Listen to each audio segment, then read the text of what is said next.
Good morning, welcome to news analysis. నేను జ్యోత్స్న. డిస్కషన్లోకి వెళ్లే కన్నా ముందు వివిధ పత్రికల్లో వచ్చిన వార్తా కథనాలను ఒకసారి చూద్దాం. ముందుగా ఈనాడు తెలంగాణ వార్తా పేపర్స్ కనుక చూసినట్టయితే ఈనాడులో వచ్చినటువంటి వార్తా కథనాలను చూద్దాం. ప్రధాన వార్తగా ఒకటి ఎయిర్ డ్రాఫ్ట్ పరీక్ష సక్సెస్ అయినటువంటి విషయాన్ని ఇక్కడ హైలైట్ చేస్తూ గగన్యాన్కు ఊరట అని వార్తను హైలైట్ చేశారు. మరోవైపు గగనతలానికి బాసటగా అంటూ ఈ సమీకృత రక్షణ వ్యవస్థ టెస్ట్ ఏదైతే విజయవంతమైందో ఆ వార్తనే హైలైట్ చేశారు. ఇక ప్రధాన వార్త విషయానికి వద్దాం. గంటకు 14 మందిని కరుస్తున్నాయి అంటూ రాష్ట్రంలో గతేడాది 1.21 లక్షల మంది కుక్కకాటు బాధితులున్నారట. రేబీస్తో 13 మంది చనిపోయారు. ఒక విధంగా చెప్పాలంటే ఈ కుక్కల నియంత్రణ అనేది ఒక పెద్ద చర్చనీయాంశంగా ఉన్నటువంటి విషయం మనకు తెలిసిందే కదా. సో దీనికి సంబంధించినటువంటి గణాంకాలు, ఒక సంవత్సర కాలంలో ఎన్ని కుక్క కాట్లు నమోదయ్యాయి, గంటకు 14 మందిని కరుస్తున్నాయన్నటువంటి నివేదిక ఆధారంగా ఈ కథనాన్ని ఈనాడు ప్రచురించింది. రాష్ట్రంలో కుక్కల బెడదకు పరిష్కారం ఎప్పుడన్నటువంటి ప్రశ్న అయితే వినిపిస్తోంది. శునకాలకు సంతాన నియంత్రణ ఆపరేషన్లు చేయించడంలో ప్రభుత్వ యంత్రాంగం సఫలీకృతం కాకపోవడంతో తెలంగాణతో పాటు దేశంలోని చాలా ప్రాంతాల్లో వాటి సంఖ్య పెరిగిపోయి తీవ్ర సమస్యగా మారింది అంటూ వార్తనిచ్చారు. మరోవైపు ఆటకు పుజారా టాటా అంటూ భారత క్రికెట్లో ఓ గొప్ప ఇన్నింగ్స్కు తెరపడింది అని చెప్పొచ్చు. ఆట నుంచి రిటైర్ అవుతున్నట్టు సీనియర్ బ్యాటర్ చేతేశ్వర్ పుజారా నిన్న ప్రకటించారు. ఆ వార్తని ఇక్కడ హైలైట్ చేశారు.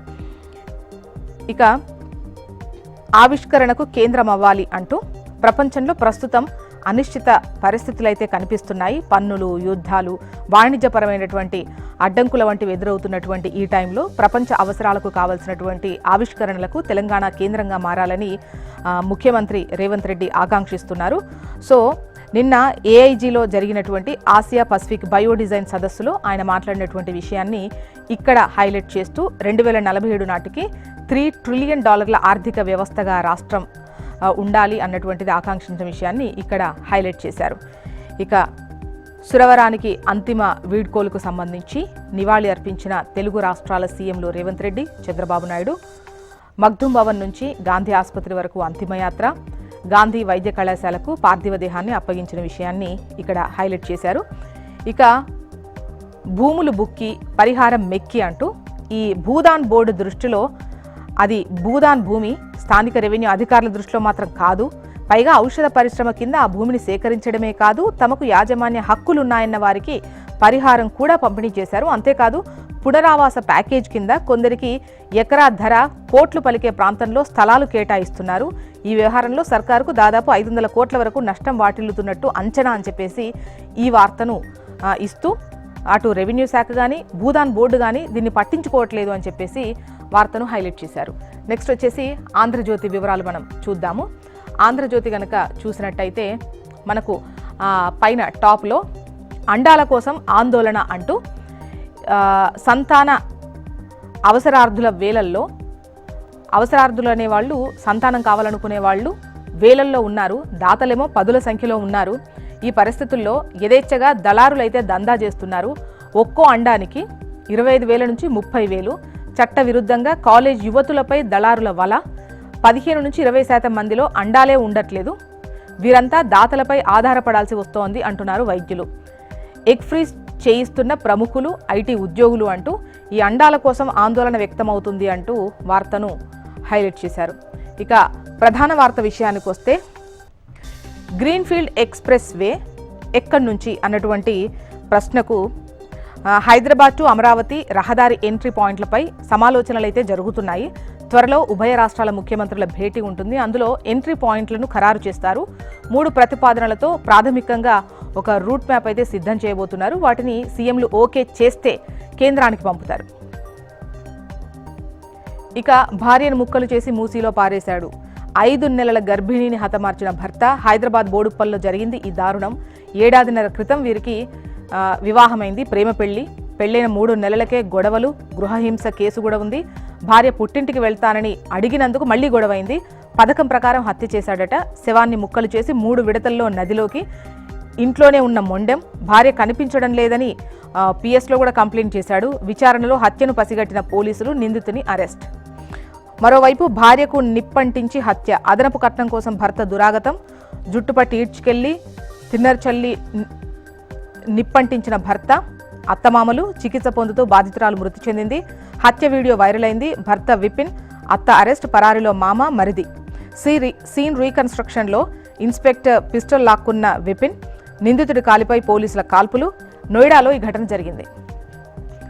ఇక వ్యవస్థల్ని నియంత్రిస్తే ఊరుకోం, అందరూ చట్ట పరిధిలో పనిచేయాల్సిందే. సినీ నిర్మాతలు, దర్శకులతో సీఎం రేవంత్ రెడ్డి.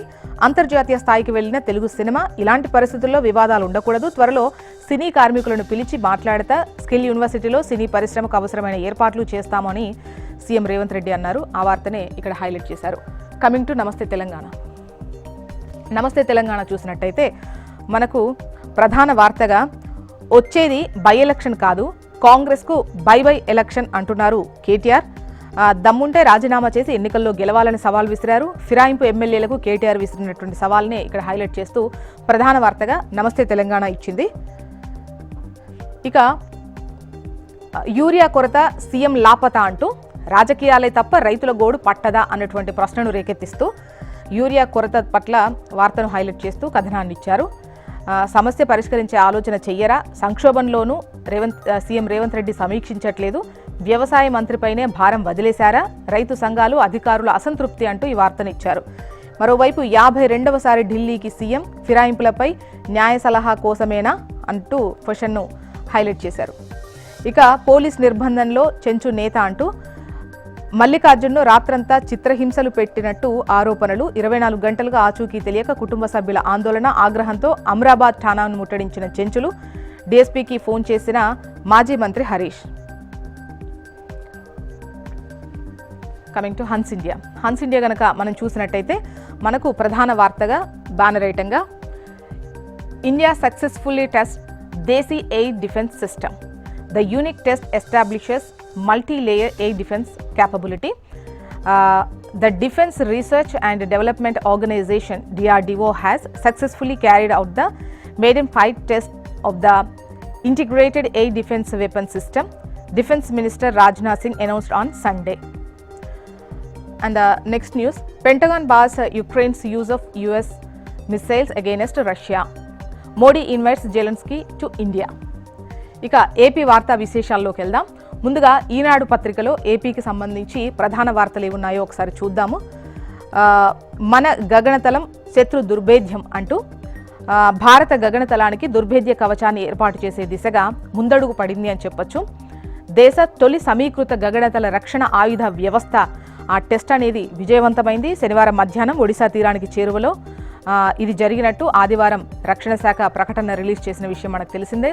ఇక మొదటి మెట్టుపై సగర్వంగా అంటూ గగన్యాన్ ఎయిర్ డ్రాప్ పరీక్ష విజయవంతమైనటువంటి విషయాన్ని ఇక్కడ ప్రస్తావిస్తూ మొదటి మెట్టుపై సగర్వంగా అంటూ వార్తను హైలైట్ చేశారు.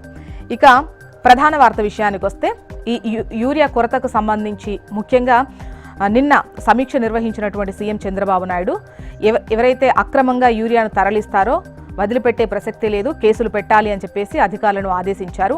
దారి మళ్లించినా, ధరలు పెంచినా కేసులే అన్నటువంటి లైన్తో ఈ వార్తను హైలైట్ చేశారు. యూరియా కోసం రైతులు ఎక్కడా ఇబ్బంది పడకూడదు, ఎరువులపై విజిలెన్స్ దాడులు ముమ్మరంగా చేయాలి, మార్క్ఫెడ్కు 70% కేటాయింపులు, పిఎస్సిఎస్ ఆర్ఎస్కేల్లో సరిపడా నిల్వలుంచాలి అని చెప్పేసి సీఎం చంద్రబాబు నాయుడు ఆదేశించారు. ఇక ఆటకు పుజారా టాటా చెప్పిన విషయాన్ని ఇక్కడ హైలైట్ చేస్తూ భారత క్రికెట్లో ఒక గొప్ప ఇన్నింగ్స్కు తెరపడింది. ఆట నుంచి రిటైర్ అవుతున్నట్టు సీనియర్ బ్యాటర్ చితేశ్వర్ పుజారా ఆదివారం ప్రకటించారు. ఇక వాదోపవాదాలు ఉండాలి, లేదంటే చట్టసభలు జీవం లేని రాతి భవనాలే, సంయమనంతో విభేదించాలి, అడ్డంకులు సృష్టించకూడదు. స్పీకర్ల సదస్సులో అమిత్ షా చేసినటువంటి వ్యాఖ్యలను ఇక్కడ హైలైట్ చేశారు. వాదోపవాదాలు ఉండాలి, కానీ అడ్డుపడే విధంగా ఉండకూడదు. సంయమనంతో ఏదైనా అభిప్రాయ భేదం కనుక వచ్చుంటే దాన్ని విభేదించాలి, సంయమనంతో విభేదించాలి, కానీ అడ్డంకులు సృష్టించే విధంగా ఉండకూడదు అని చెప్పేసి అమిత్ షా చేసినటువంటి వ్యాఖ్యలను ఇక్కడ హైలైట్ చేశారు. అరుణ ఫోన్లలో అసలు గుట్టు అంటూ ఈ నెల్లూరుకు చెందిన లేడీ డాన్ అరుణ నుంచి పోలీసులు స్వాధీనం చేసుకున్నటువంటి ఫోన్స్లో కొంతమంది ప్రభుత్వ అధికారులు, ప్రజా ప్రతినిధుల ఆడియో వీడియో రికార్డులతో పాటు వందల కొద్ది ఫోటోలు ఉండి ఉంటాయని పోలీసులు భావిస్తున్న విషయాన్ని ఇక్కడ హైలైట్ చేశారు. వాటి వెలికితీతకు కోర్టు అనుమతి కోరబోతున్నారు పోలీసులు. ఆమెతో సన్నిహితంగా మెలిగినటువంటి వాళ్ళలో ఆందోళన ఉంది అని చెప్పేసి ఈ వార్తనిచ్చింది ఈనాడు. నేడు రేపు ఉత్తరాంధ్రలో భారీ వర్షాలు కురవబోతున్నటువంటి విషయాన్ని ఇక్కడ హైలైట్ చేస్తూ వార్తను ఇచ్చారు. వాయువ్య బంగాళాఖాతంలో ఒడిశా పశ్చిమ బెంగాల్ తీరాలకు సమీపంలో సోమవారం అల్పపీడనం ఏర్పడే అవకాశం ఉందని భారత వాతావరణ విభాగం తెలిపింది. నెక్స్ట్ ఆంధ్రజ్యోతి చూద్దాం. ఆంధ్రజ్యోతి చూసినట్టయితే ఇక్కడ పైన టాప్లో అండాల కోసం అడ్డదారులు అంటూ 15 నుంచి 20% మందిలో అసలు అండాలే ఉండట్లేదు. సో సంతాన అవసరార్థుల వేలల్లో ఉన్నారు, దాతలేమో పదుల సంఖ్యలోనే ఉన్నారు. సో దీంతో దళారీ వ్యవస్థ పెద్ద ఎత్తున పెరిగిపోయింది. ఒక్కో అండానికి 25 నుంచి 30,000 వరకు డిమాండ్ ఉంది అని చెప్పేసి ఈ వార్తను హైలైట్ చేశారు. ఐటీ కొంతమంది ప్రముఖులు కూడా అండాలను నిల్వ చేసుకుంటున్నారు అని చెప్పేసి వార్తనిచ్చారు. ఇక బడులకు మళ్ళీ కళ అంటూ ఈ కొత్త టీచర్స్తో పాఠశాలకు మహార్దశ. మెగా డిఎస్సితో 16,347 మంది కొత్త ఉపాధ్యాయులు. మోడల్ ప్రైమరీ స్కూళ్లతో నూతన అధ్యాయం. ప్రాథమిక బడిలో ప్రతి తరగతికి ఒక టీచర్స్పై పనిభారం తగ్గింపు. 9 రకాల పాఠశాలల విధానం. పాఠశాల విద్యలో కీలక సంస్కరణలు అంటూ ఈ వార్తను హైలైట్ చేశారు. నాడు అరాచకం నేడు అభివృద్ధి అంటూ అప్పుల్లో జగన్కు చంద్రబాబుకు ఇదే తేడా అంటూ గతంలో అడ్డగోలుగా లక్షల కోట్ల అప్పులు అయినా అమరావతి పోలవరం పడక, రోడ్లపై గుంతలు కూడా పూడ్చని వైనం, బటన్ నొక్కినా సంక్షేమ పథకాల్లో కోత, 1వ తేదీన జీతాలు పెన్షన్లు లేవాయే, అప్పులు మినహా అభివృద్ధి జాడలేదు. నేడు రెట్టింపు సంక్షేమం అమలు, పట్టాలెక్కిన పోలవరం అమరావతి, టెన్షన్గా జీతాలు, రోడ్లకు మహార్దశ, అభివృద్ధి సంక్షేమంతో బాబు పరుగులు, వాస్తవాలు దాచి జగన్ రోతపత్రిక అక్కసు అంటూ ఈ వార్తను ప్రధాన వార్తగా ఇచ్చింది ఆంధ్రజ్యోతి. నెక్స్ట్ సాక్షికి వద్దాం. సాక్షిలో మనకు రీల్స్గా వార్తలను చూసినట్టయితే ఒకటి గగన రక్షణ వ్యవస్థ, రష్యా తయారీ గగన తల రక్షణ వ్యవస్థకు బదులుగా అభివృద్ధి చేసినటువంటి IADWSను భారత్ విజయవంతంగా టెస్ట్ చేసింది, విజయవంతమైంది. సో ఆ వార్తను చర్చలు జరగాలి, చట్టసభల్లో ప్రజా సమస్యలపై అర్థవంతమైన చర్చలు జరగాలి అని చెప్పేసి కేంద్ర హోంమంత్రి అమిత్ షా ఆకాంక్షించిన విషయాన్ని ఒకటి. భార్యను తగలబెట్టాడు భర్త రూపంలోని కట్న పిశాచి, పైశాచికత్వానికి మరో మహిళ బలైంది. ఇది నోయిడాలో జరిగింది. బీజేపీ ఈసీ మిలాఖత్ అంటూ కేంద్రంలోని బీజేపీ ఎన్నికల సంఘం ఒక్కటయ్యాయని కాంగ్రెస్ పార్టీ నేత ఎంపీ రాహుల్ గాంధీ దుయ్యబట్టిన విషయాన్ని న్యూస్ రీల్స్లో ఈ 4 వార్తలను మీరు చూడొచ్చు. ఇక ప్రధాన వార్త విషయానికి వద్దాం. బాబు ముఠా బార్ల దందా అంటూ టీడీపీ సిండికేట్కు ఏకపక్షంగా అన్నింటినీ కట్టబెట్టే కుట్ర, ఇతరులు దరఖాస్తు చేయకుండా అడ్డుకున్న వైనం, పోలీసుల బెదిరింపులు, టీడీపీ రౌడీల వేధింపులు అంటూ వార్తనిచ్చారు. ఇవి సర్కారు హత్యలే అంటూ పెన్షన్ నోటీసుతో దంపతుల బలవన్మరణం. 2 కళ్ళు కనిపించకపోవడంతో 10 ఏళ్లుగా పెన్షన్ పొందుతున్న భర్త వెరిఫికేషన్ కోసం పిలుపుతో తొలగిస్తారని తీవ్ర ఆందోళన. వైకల్యం 70% నుంచి ఏకంగా 40%కి తగ్గింపు. ఇలా అయితే బతికేదెలా అని విష ద్రావణం తాగిన వైనం. తల్లిదండ్రుల మరణాన్ని తట్టుకోలేక కుమార్తె ఆత్మహత్య యత్నం చేసిన ఘటనకు సంబంధించి వార్తను హైలైట్ చేశారు. ఈ శ్రీకాకుళంలో జరిగింది. మరోవైపు న్యూస్ రీల్స్లో భాగంగానే ఎంబీబీఎస్ కన్వీనర్ సీట్ల కేటాయింపుకు సంబంధించి ఒక వార్తను, మా భూముల జోలికి రావద్దు అంటూ పచ్చటి పంట పొలాలతో సస్యశ్యామలమైన కరేడు గ్రామంలో 3 పంటలు పండే భూములను ఇండోసోల్ కంపెనీకి ఇవ్వబోమని రైతు సంఘాల నేతలు స్పష్టం చేసిన విషయాన్ని. మరోవైపు వైఎస్ఆర్సీపీ కార్యకర్తపై హత్యాయత్నం అంటూ పల్నాడు జిల్లా వినుకొండ నియోజకవర్గం నూజెండ్ల మండలం టి అన్నారం గ్రామానికి చెందిన వైఎస్ఆర్సీపీ సానుభూతిపరుడు భీమనాథం వెంకటప్రసాద్, అతని కుటుంబ సభ్యులపై అదే గ్రామానికి చెందిన టీడీపీ వర్గీయులు శనివారం రాత్రి కత్తులతో దాడి చేసిన విషయాన్ని ఇక్కడ హైలైట్ చేస్తూ కథనాన్ని మొత్తం ఇవన్నీ న్యూస్ రీల్స్లో చూడొచ్చు మీరు. మొత్తానికి ఇవి ఇవాళ వివిధ పత్రికల్లో వచ్చినటువంటి వార్తా కథనాలు. ఇప్పుడు ఒక చిన్న బ్రేక్ తీసుకుందాం. బ్రేక్ తర్వాత డిస్కషన్లోకి వెళ్దాం. Stay tune.